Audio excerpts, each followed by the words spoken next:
Hello everyone, welcome back to the channel. हमारा आज का टॉपिक है काइनेमैटिक्स। बट बिफोर दैट हमें ये जानना होगा कि फिजिक्स में बहुत सारे ब्रांचेस हैं and one of those branches is mechanics. Physics के बहुत सारे वेरियस ब्रांचेस हैं और मैकेनिक्स एक ब्रांच है जो मोशन में डील करता है। be it a straight line motion or a projectile motion, any kind of motion, mechanics is related with motion. अब मैकेनिक्स के दो बेसिक पार्ट्स होते हैं। One is kinematics and the other one is dynamics.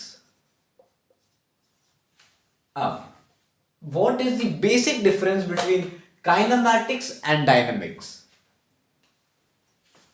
Kinematics is the study of effect।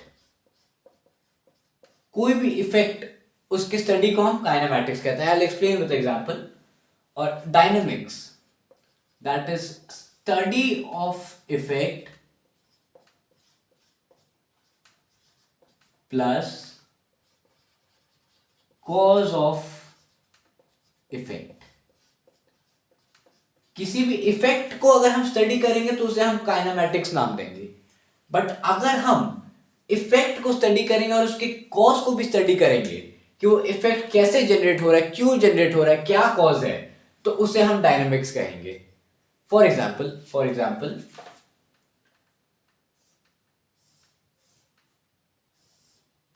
Let's say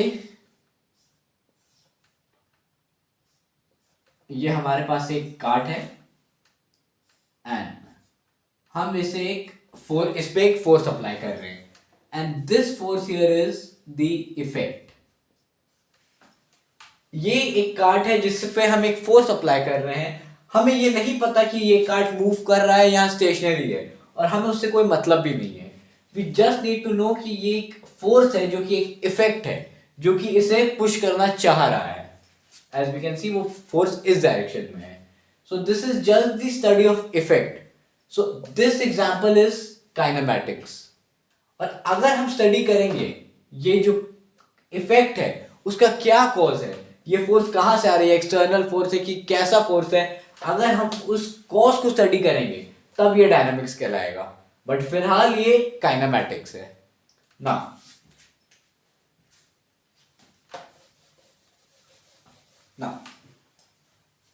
kinematics में बहुत important part है एक, that is distance and displacement.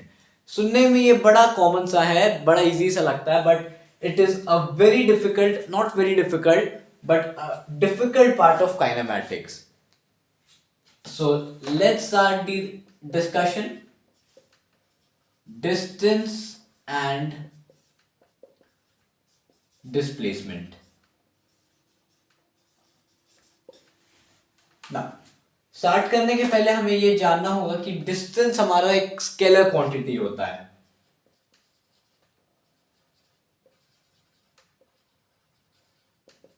Whereas जो हमारा डिस्प्लेसमेंट होता है that is a vector quantity. This is a very important thing. Distance हमारा scalar होता है और डिस्प्लेसमेंट हमारा वेक्टर क्वांटिटी होता है। Now what basically is the difference or the introduction to distance and displacement? Basically definition क्या है, difference हम बाद में बात करेंगे। Basically what is the definition? Distance is the actual path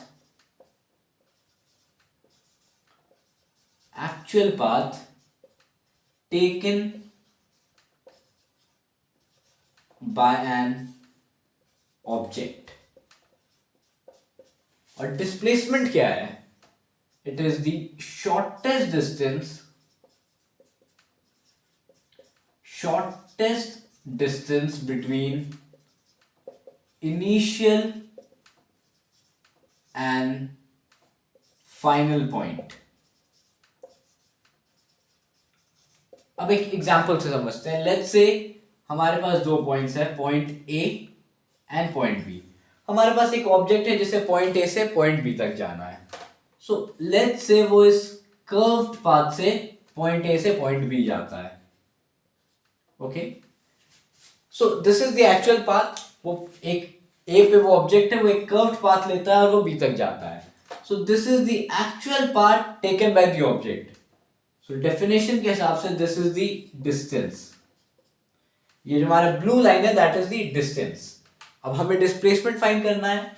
so according to definition, displacement is the shortest distance between initial and the final point. ये initial point है, ये हमारा फाइनल पॉइंट है।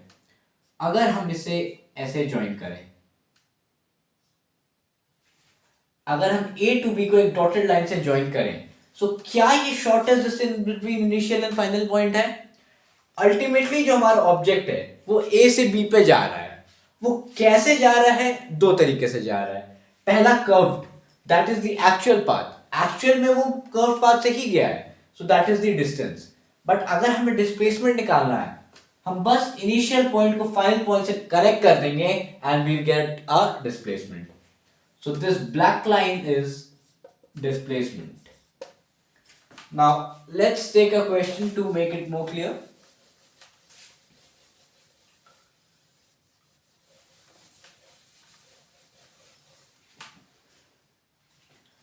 We are dealing with kinematics. Now, let's take one question. Let's say we have a body travels from -15 meter, 0 to 17 meter, 0 and then to -2 meter, 0. Find total distance and displacement of the body. So I hope the question is very clear. A body travels from this to this and then to this. Find total distance and displacement of the body. तो सबसे पहले हम एक path बना लेते हैं जो उस बॉडी ने कवर किया होगा। A body travels from -15, 0 to 17, 0 and then to -2, 0. So हम देख सकते हैं तीनों पॉइंट्स में जो हमारा y कोऑर्डिनेट है दैट इज 0, which signifies कि इस बॉडी का y डायरेक्शन में कोई लेना देना नहीं है।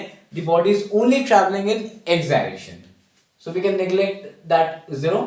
So initially body -15 मीटर से शुरू होता है, then it goes to 17, but ये हमारा सेंटर है दैट इज 0, 0. अब ये नेगेटिव है। नेगेटिव इधर हमारा मैग्नीट्यूड सिग्निफाई नहीं कर रहा है। Negative is just telling us the direction कि वो सेंटर के इस तरफ है कि इस तरफ है। जो हमारा फाइनल कैलकुलेशन है वो उसमें माइनस का कोई रोल नहीं होगा ना। ये हमारा सेंटर है, ये -15 है और अब इसे 17 पे जाना है। सो फर्स्ट ऑफ ऑल ये -15 से 0 पे आएगा, तभी ये बॉडी 17 पे जा सकता है। Let's say this is A, this is the centre and this is B। -15 to 17, सो ये -15 से पहले 0 आएगा, देन ये 17 पे जाएगा एंड देन टू -2। सो ये 17 से इधर आएगा, ये 0 से 17 गया, अब 17 से वो वापस 0 आएगा, उसके बाद वो यहां पर आएगा that is -2। I hope it's clear. वो -15 से पहले 0 पे जाएगा, ओके, 0 से वो 17 पे जाएगा, 17 के बाद उसे माइनस में आना है, मतलब सेंटर के इस तरफ। सो जेन्युइन सी बात है, ऑब्वियस सी बात है कि वो 17 से पहले 0 पे आएगा, तभी वो नेगेटिव साइड जा पाएगा। तो वो 17 से 0 पे आया, फिर वो नेगेटिव की तरफ गया। We are asked to find total distance and displacement of the body. So, distance. हमने अभी डिस्कस किया है, distance is the actual part taken by the body. तो जितना भी डिस्टेंस इसने कवर किया हमने वो सब ऐड करना है, तब वो डिस्टेंस फाइंड आउट कर सकते हैं। सो हमने कहा था जो फाइनल कैलकुलेशन होगा उसमें माइनस का कोई लेना देना नहीं होगा। We calculate all the distances. So -15 से वो पहले 0 पे जाता है, सो वी कैन राइट 15। अब वो 0 से 17 पे जाता है, we'll write 17. But here is the twist. वो 17 से डायरेक्टली -2 पे नहीं जा सकता है, उस 17 से पहले 0 पे आएगा, फिर वो -2 पे जाएगा. तो वो 0 से 17 गया, फिर वो 17 से वापस 0 पे आएगा. So इधर we'll add 17 again. ये 2 बार 17 ऐड होगा. This is the twist in the question. उसके बाद वो 0 पे आ गया, उसके बाद प्लस वो 0 से 2 के तरफ जाएगा. So on adding we get 34, 36 and this 51 meters is the actual distance. This is the final position, let's say C. Now displacement. हमें पता है now displacement is the shortest distance connecting the initial and the final point. इधर अपना initial point क्या है? A. वो -15 A से शुरू हो रहा है. Finally वो कहाँ पे जा रहा है? -2. That is वो C पे जा रहा है.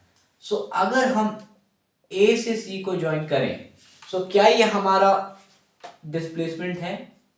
अगर हम A से C को ज्वाइन करें, देखो फाइनली बॉडी घूम रहा है, A से निकल रहा है, B पे जा रहा है, B से वो फाइनली C पे आ रहा है. डिस्प्लेसमेंट क्या है? Shortest distance connecting initial and the final point. So हमने A को C से कनेक्ट कर दिया, विल गेट द डिस्प्लेसमेंट. हमारा A था 15, हमारा C था 2. अब डिस्प्लेसमेंट फाइंड करने के लिए दोनों के डिफरेंस को फाइंड करना है. So that should be 15 - 2, that is 13 metres. क्योंकि ये 2 से अगर 13 जाएगा, ये C पे बॉडी 2 पे है, अगर वो 13 मीटर्स और कवर करेगा तो वो A पे चला जाएगा, जो कि उसके इनिशियल था, that is 15. So this is the displacement, that is 13 metre. So I hope the difference between distance and displacement is clear. Now let's take one more question so that the concept is very clear. Question number 2. Let's take a car. A car moves along a circle of radius r. Find distance and displacement when angle is rotated by theta. I hope the question is clear. एक car है which is moving along a circle जिसका radius r है. Find distance and displacement when angle is rotated by theta. और सबसे पहला काम we have to draw a diagram. बिना diagram के ऐसे क्वेश्चन सॉल्व करना बहुत ज्यादा मुश्किल होंगे. सो फर्स्ट ऑफ ऑल ये हमारा सर्कल है जिसमें वो कार मूव कर रहा है. ना ये कीवर्ड है along a circle. Along a circle means वो कार ऐसे मूव कर रहा है. हम ये नहीं मान सकते कि अगर ये सर्कल है तो वो कार यहां से यहां जा रहा है. नहीं, a car cannot go from here to here because it's written along a circle. Along a circle means वो circumference को कवर करते हुए सर्कल को क्रॉस कर रहा है. So हमें रेडियस गिवन है हमने, that is r. This is r, this is the center and this is also r. अब हमें डिस्टेंस और डिस्प्लेसमेंट फाइंड करना है. सो ये कर्व पार्ट है, the actual part, this is the distance, let's say l. ये हमारा इनिशियल पॉइंट है a और ये हमारा फाइनल पॉइंट है b. So let's find out the distance. अब हमारा डायग्राम कुछ ऐसा है. We have this r and this angle is theta. When angle is rotated by theta, ये जब rotate हो रहा है, so this is a theta which is rotating. So ये हमारे पास r है and ये हमारे पास l है. See, ये हमारा, अगर हम इसे बीच से डिवाइड करें, ऐसे जरूरत नहीं है, बट अगर हम इसे बीच से डिवाइड करें, we have a triangle. ये हमारा रेडियस r है और ये l है. जो सर्कमफ्रेंस के अलॉन्ग वो कार कवर कर रहा है। और ये हमारा थीटा है। हमारे पास एल है एंड आर है, so we will obviously use sine theta that is perpendicular upon hypotenuse. तो हमारा परपेंडिकुलर है एल और हाइपोटेन्यूज है आर।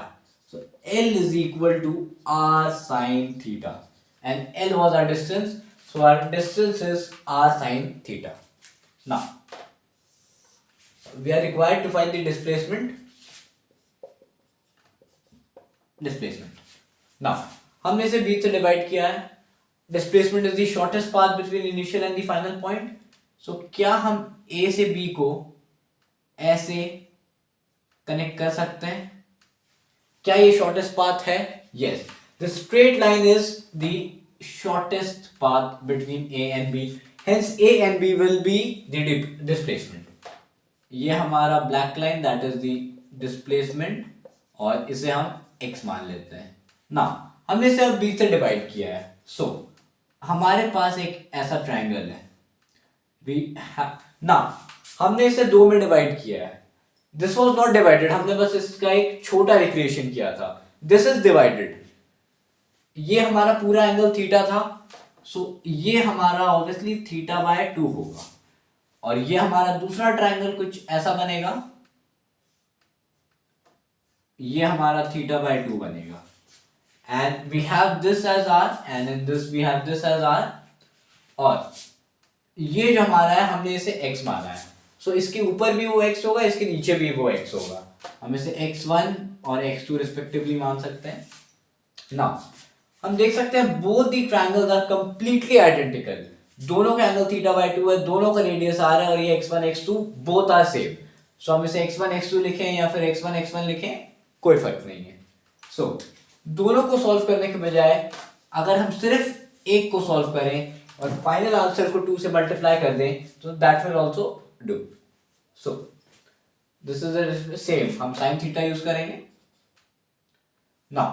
इधर हम साइन थीटा नहीं, साइन थीटा बाय 2 लिखेंगे बिकॉज हम एक ट्रायंगल का निकाल रहे हैं and the angle for one triangle is theta by 2। This is sine theta by 2 and this is x upon r। x will be equal to r sin theta upon 2 और हमारे दूसरे triangle का भी same आएगा। let's say that is x2, वो भी हमारा आएगा r sin theta upon 2। ये जो हमारा पूरा x है that is AB, so that will x is equal to x1 plus x2। हम दोनों को ऐड कर सकते हैं या फिर x1 निकाल के उसे 2 से मल्टीप्लाई भी कर सकते हैं because both are same. So our final answer will be 2r sin theta upon 2. This will be x is equal to 2r sin theta upon 2. So this is our final displacement. Now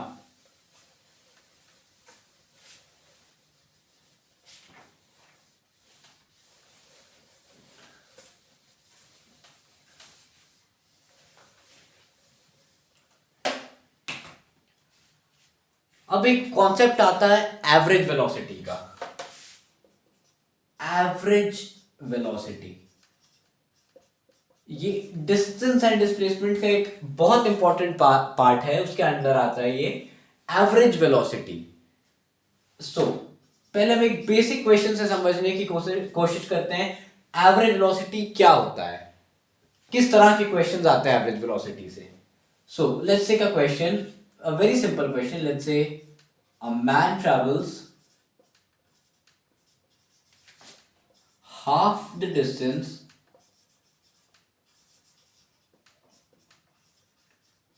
with speed v1 and the rest half with v2. Find his average velocity. Question बहुत simple सा है। A man travels half the distance with speed v1 and the rest half with speed v2. Find his average velocity. So let's say ये हमारे man का path है। We can see half the distance and half the distance, तो मतलब we know वो जो journey है वो दो पार्ट्स में ट्रैवल कर रहा है। सो लेट्स से एक पार्ट x है, दूसरा पार्ट x है। सो हमें ये पता है कि total distance will be 2x। वो दो हाफ में कर रहा है x एंड x, तो टोटल डिस्टेंस जो अल्टीमेटली वो कवर कर रहा है that will B 2x, half the distance with speed v1। सो जब वो x कवर कर रहा है तब उसका स्पीड v1 है। जब वो दूसरा रेस्ट हाफ, जब वो दूसरा x कवर कर रहा है तब उसका स्पीड v2 है। और टाइम हमें गिवन नहीं है, सो हम ले सकते हैं कि जब वो v1 स्पीड से x कवर कर रहा है तब t1 टाइम लगता है, और जब वो v2 स्पीड से x कवर कर रहा है तब इसे t2 टाइम लगता है। अब हमें एवरेज वेलोसिटी फाइंड करनी है। All of us know the formula for average velocity, that is total distance upon total time। अब टोटल डिस्टेंस बहुत सिंपल है, हमें गिवन है 2x अपॉन टोटल टाइम। अब हमें v एवरेज निकालना है, मींस हमारा जो भी टर्म्स है हमें कोशिश करना है कि उसे हम v1 v2 के रिस्पेक्ट में रखें। tx है, इसे हम कोशिश करेंगे कि ये v1 के रिस्पेक्ट में इसका v1 से कोई रिलेशन निकले। सो टोटल टाइम, टाइम क्या होता है? Time is distance upon speed. तो टोटल टाइम इधर क्या होगा? t1 plus t2। So time is distance by speed. So let's find out t1। t1 का डिस्टेंस क्या है? Obviously x। t1 का स्पीड क्या है? v1। सिमिलरली t2, t2 का डिस्टेंस क्या है? x। t2 का स्पीड क्या है? v2। so we have it in the terms of x and v1 v2। x हमारे पास ऊपर है और v1 v2 हमें चाहिए। so we can write t1 plus t2, that is x upon v1 plus x upon v2। अब हमें बस simplify करना है, ये x हम कॉमन ले सकते हैं, we are left with 1 upon v1 plus 1 upon v2। Simple है, अगर हम x बाहर कॉमन लेंगे तो we have 1 and 1 in the numerator and v1 v2 respectively in the denominator. ये x से x we can cancel out, so we are left with 2। और ये जो अगर इसे हम सिंप्लीफाई करेंगे तो ये v1 v2 ऊपर जाएगा, और वो 2 से मल्टीप्लाई होगा, so that will be 2 v1 v2 upon v1 plus v2। एक स्टेप और अगर हम सिंप्लीफाई करेंगे तो हमारे पास यही आएगा, and this is a final answer.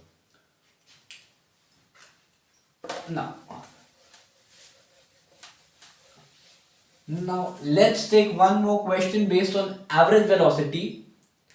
Now this is a tricky question, और ये क्वेश्चन हमारे सारे कॉन्सेप्ट्स को यूज करेगा जो एवरेज वेलोसिटी को निकालने के काम आते हैं। After solving this question we'll understand about 90% of what average velocity is.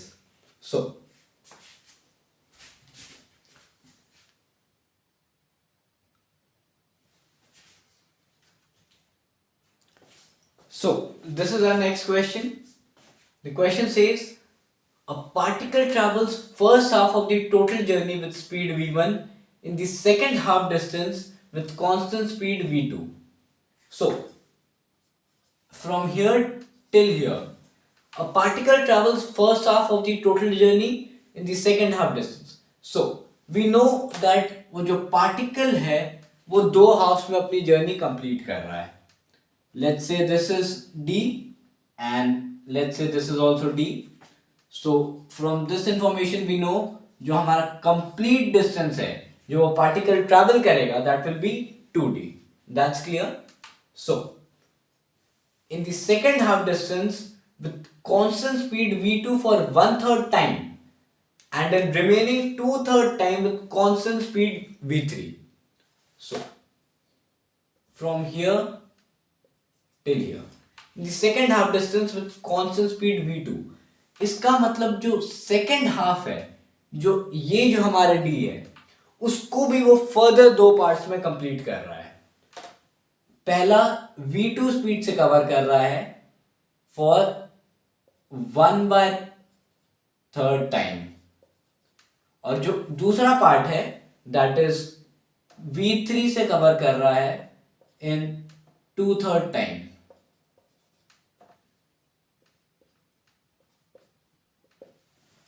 और ये जो हमारा पहला पार्ट है दैट इज वो v1 वेलोसिटी से कवर कर रहा है और उसे t टाइम लग रहा है। So this is very easy, ये जो पहला d है।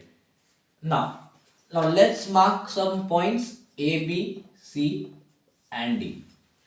सो ये हमारा a to b एक d है, दैट्स ओके, दैट्स क्लियर। और ये हमारा जो b to d है वो एक d है, बट वो b to d 2 further paths में कंप्लीट हो रहा है। और हमें निकालना है एवरेज वेलोसिटी। तो मैंने पहले भी कहा कि हम कोशिश करेंगे कि हम v1 v2 के टर्म्स में आंसर लाने को, सारे स्टेप्स करने की कोशिश करें। पहला हम v1 निकालते हैं। v1 that is distance upon time होगा। v1 वो डिस्टेंस d है जो v1 से कवर कर रहा है और उसे टाइम लग रहा है t। Okay, that's very simple. अब हम निकालते हैं v2। अब v2 का डिस्टेंस d नहीं है, जो v2 कवर कर रहा है दैट इज नॉट d, वो b to d का पूरा डिस्टेंस इज d। v2 वो सिर्फ b to c कवर कर रहा है। डिस्टेंस हम कुछ भी ले सकते हैं, हम d/2 भी ले सकते हैं, बट द बेस्ट इज हम bc लें, जो ये हमारा डिस्टेंस है हम उसे ही d के जगह पे पुट करें। And t time 1/3 of the total time, so we can write t/3। इसे अगर हम फर्दर सिंप्लीफाई करेंगे that will B 3bc upon t। Similarly हम v3 फाइंड करते हैं। v3 is the distance from c to d। हम इसे cd लिखेंगे सिमिलरली, और हमारा जो टाइम है दैट इज 2t/3। हमें गिवन है 2/3 ऑफ द टाइम हमारा t है, तो 2/3t दैट इज 2t/3। जब हम फर्दर सिंप्लीफाई करेंगे v3 will be equal to 3cd upon 2t। अब हमारे पास एक रिलेशन है, bc plus cd is equal to d। ये पूरा bd हमारे पास दी है, हमें पता है। अब ये bc और cd को अगर हम ऐड करेंगे तो क्या हम इक्वल टू d इक्वेट कर सकते हैं? यस। अब हमें bc और cd निकालना है। हम इससे निकाल सकते हैं bc और cd, that's very simple. bc हमारा हो जाएगा v2t अपॉन 3bc v2t। हम इसे क्रॉस मल्टीप्लाई करेंगे, bc ये v2t हो जाएगा और ये 3 डिनोमिनेटर में आ जाएगा। सिमिलरली हम cd फाइंड कर सकते हैं, that will be equal to 2v3t upon 3। ये हमारा bc और cd आ गया। अब हमें इक्वेट करना है,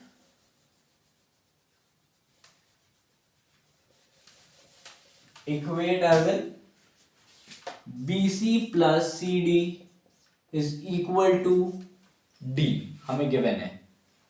bc की वैल्यू हम पुट करेंगे v2t/3 प्लस cd की वैल्यू हम पुट करेंगे 2v3t/3 इक्वल टू d। हम t/3 यहां से कॉमन ले सकते हैं, so that will be t/3। we are left with v2 plus 2v3 and that is equal to d। I hope it's clear। t/3 हमने common लिया, इधर बचा v2, इधर बचा 2v3 और ये अपने पास d है। अब हम t निकाल सकते हैं, that's very easy। t will be equal to ये 3d के साथ जाके मल्टीप्लाई होगा and this will come in the place of denominator। t is equal to 3d upon v2 plus 2v3। this is our final substitution for t। but the question is not yet complete। बस हमें थोड़ा सा और simplify करना है। हमें average velocity find करनी है, that is v average, that is equal to total distance upon total time. Total distance is very easy, 2d. अब टोटल टाइम, तीन इंटरवल्स हैं, one is a to b, other is b to c, the third one is c to d. So a to b जाने में उसे कितना time लग रहा है, t. Very simple. b to c जाने में उसे कितना टाइम लग रहा है, that is t/3. And c to d जाने में उसे कितना टाइम लग रहा है, दैट इज 2t/3. अब we have almost covered 90%, but we need to simplify this in order to get the final answer. अब ये t that let's say this is t1. So t1 को वैसे ही रहने देंगे, and ये जो t है इसे हम simplify करेंगे, so we'll get 3 as LCM and 3t. This 3 and 3 will cancel out, so we are left with t. This is t.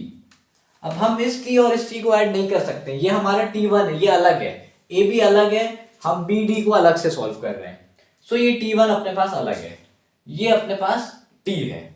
अब हमें पता है ये a to b में जो t आया है उसे हम वेलोसिटी के टर्म्स में ला सकते हैं. कैसे ला सकते हैं, हमें पता है speed is equal to distance by time, और हमें t1 निकालना है. So time is equal to distance upon speed, and that is t1. और t1 वो डिस्टेंस कवर कर रहा है, दैट इज d, और स्पीड उस समय उसका है v1. ये हमने पहले भी निकाला था इस शुरुआत में. So t1 is equal to d by v1. So हम इसे लिख सकते हैं 2d अपॉन t1, that is d by v1 plus ये t. अब ये t ना तो हमारा t2 है ना हमारा t3 है, ये एक कॉमन टर्म है bd के टाइम के लिए. सो ये हमने यहां पे फाइंड किया था इतनी मेहनत से, ये t 3d upon v2 plus 2v3. हम बस इसे इधर सब्स्टिट्यूट कर देंगे. सो इस t के जगह पे हम लिखेंगे 3d upon v2 plus 2v3. We have got the 95% of the answer. बस हमें ये लास्ट स्टेप सिंप्लीफाई करना है in order to get the final answer. अब ये d और d कॉमन है, हम इसे हटा सकते हैं. अगर ये ऊपर जाएगा वैसे भी d and d will be eliminated.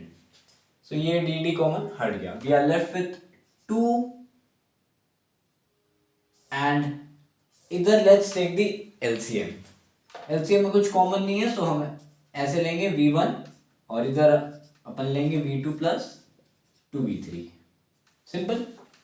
अब इधर v1 है, so we'll write v2 plus 2v3. ये इधर कोई concept logic nothing, it's just basic simplification. हम बस एलसीएम ले रहे हैं और वैल्यूज पुट कर रहे हैं. सो v2 प्लस 2v3 प्लस ये इधर है, so we are left with ये 3 एंड दिस v1. सो वी हैव almost got the final answer. Our final answer is 2v1 v2 plus 2v3 upon v2 plus 2v3 plus 3v1. Let me check. 2v1 v2 plus 2v3 v2 plus 2v3 plus 3v1 2d d and d eliminated 2 v2 plus v3. So this is the absolutely correct answer. This is the final average velocity. So hope this concept is very clear to you. So that's all for today. Hope you like the video. और अगले video में हम कुछ बहुत अच्छे tricks के बारे में बात करेंगे. Like let's say we have a body which is accelerating for t1 time and then वो t2 टाइम के लिए डिसेलरेट करता है. लेट्स से हमारे पास बॉडी है, वो एक्सेलरेट कर रहा है फॉर टाइम t1, फिर वो डिसेलरेट करता है फॉर टाइम t2. तो इसके बेसिस पे हम क्या रिलेशन निकाल सकते हैं? तो दैट इज अ ट्रिक. अगर हम डिराइव करने जाएंगे तो वो डिराइव होगा relation, but that will be very lengthy. तो हम ऐसे बहुत सारे ट्रिक्स अगले वीडियो में प्रैक्टिस करेंगे। So let me answer this. The question was body t1 time तक एक्सेलरेट कर रहा है, फिर t2 टाइम तक वो डिसेलरेट कर रहा है। सो दो केसेस बनेंगे। Case 1, when body is accelerating, जब बॉडी एक्सेलरेट कर रहा है तब उसका maximum velocity will be a1 t1। And similarly हमारा एक केस 2 बनेगा when body is decelerating. So in that case जो बॉडी का मैक्सिमम वेलोसिटी रहेगा that will be equal to a2 t2। ये t1 because body t1 time तक accelerate कर रहा था और डिसेलरेट वो t2 टाइम तक कर रहा था, तो a2 t2। So final relation, इस छोटे से चीज का फाइनल रिलेशन, इस छोटे से लॉजिक, इस छोटे से कॉन्सेप्ट का फाइनल रिलेशन ये निकलता है that a1 t1 is equal to a2 t2। अगर एक बॉडी है जो t1 टाइम तक एक्सेलरेट कर रहा है फिर t2 टाइम तक डिसेलरेट कर रहा है, तो उसका ये रिलेशन है that a1 t1 is equal to a2 t2 and finally this is equal to maximum velocity of the body। पूरे बॉडी का जो मैक्सिमम वेलोसिटी है that is equal to a1 t1 that is equal to a2 t2। So ऐसे ही 2-3 tricks हम practice करेंगे अगले video में, और इसी ट्रिक से रिलेटेड हम बहुत बड़े बड़े न्यूमेरिकल्स करेंगे जो कि बिना ये ट्रिक्स जाने पॉसिबल नहीं है। So thank you.